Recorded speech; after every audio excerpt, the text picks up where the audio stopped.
कौन है अर्पिता मुखर्जी, जिसके घर में बिस्तर से लेकर टॉयलेट तक भरी थी करोड़ों की दौलत।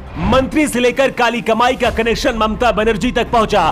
बंगाल में आ गया सियासी तूफान। वो अपनी खूबसूरती से लोगों का दिल जीत लेती थी। उसकी अदाओं पर नेता कुछ भी करने के लिए तैयार हो जाते थे। घर में 50 करोड़ से ज्यादा के नोट देखकर अब ईडी के अधिकारियों का भी सिर चकरा गया। हमारे देश में नेता क्या क्या कर सकते हैं, इसका अंदाजा भी नहीं लगाया जा सकता है। लेकिन आज सबूत देख लीजिए, ये पूरा पैसा आपका है, इस देश के हर गरीब और मजदूर का है। भारत के लोगों ने इतना ज्यादा पैसा एक साथ कभी नहीं देखा होगा। नेताओं के संपर्क में आने के बाद एक छोटी सी अभिनेत्री कैसे नोटों के बिस्तर में सोने लगती है, इस रिपोर्ट को देखने के बाद आपका भी नेताओं से यकीन उठ जाएगा।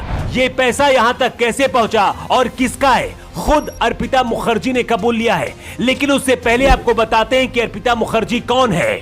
अर्पिता मुखर्जी बंगाली, उड़िया, तमिल फिल्मों में काम कर चुकी हैं, लेकिन ज्यादातर हमेशा साइड के रोल या फिर छोटे रोल इन्हें मिले हैं। अर्पिता मुखर्जी को लोग स्ट्रगलिंग हीरोइन समझ रहे थे, लेकिन इसके पास इतना ज्यादा काली कमाई थी कि पैसों के बिस्तर में सोना, जगना, रहना, खाना पीना सब कुछ था।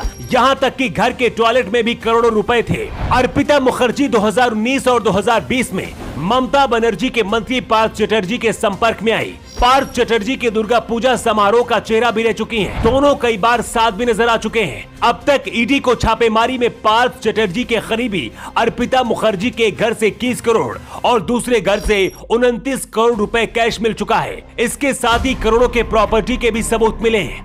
अर्पिता मुखर्जी के पास अब तक 50 करोड़ से ज्यादा का कैश मिल चुका है। पहली बार ईडी ने इतना ज्यादा पैसा एक जगह से बरामद किया है। ममता बनर्जी के करीबी पार्थ चटर्जी जब शिक्षा मंत्री थे, उस दौरान बंगाल में शिक्षा भर्ती घोटाले के खुलासे से हड़कंप मचा था। इस मामले में सीबीआई भी जांच कर रही है। अभिनेत्री अर्पिता मुखर्जी जिस तरह से धुआं की तरह पैसे उड़ा रही थी, इसकी खबर ईडी तक पहुंच चुकी थी। और यहाँ पर जब रेड पड़ी तो अर्पिता के घर से इतना ज्यादा पैसा मिला कि अधिकारियों का भी दिमाग खराब हो गया देखकर। अभी तक जो सबूत मिले उसके मुताबिक ममता बनर्जी के मंत्री पार्थ चटर्जी सी और डी ग्रुप की नौकरियां खुद तय करते थे। वसूली का पैसा ही अर्पिता के घरों में इकट्ठा किया गया था।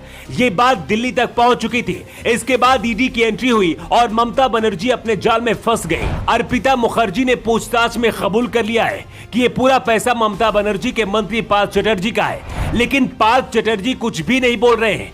दावा किया जा रहा है कि ये पूरा पैसा ममता बनर्जी तक पहुंचना था, लेकिन उससे पहले अमित शाह ने ईडी को भेज दिया। बंगाल में भूचाल आ चुका है। प्रधानमंत्री बनने का ख्वाब देखने वाली ममता बनर्जी के चेहरे से नकाब हट गया है। देश में जब इतना ज्यादा महंगाई और गरीबी है, इस तरह से नेता जनता का पैसा लूट रहे हैं। पूरा देश 50 करोड़ की इस काली कमाई को देख रहा है। बंगाल में क्या चल रहा है, इसका सबूत पूरा देश देख रहा है। जनता का पैसा लूटने वाले ऐसे लोगों पर कैसी कार्रवाई होनी चाहिए, अपना जवाब आप कमेंट बॉक्स पर जरूर दें।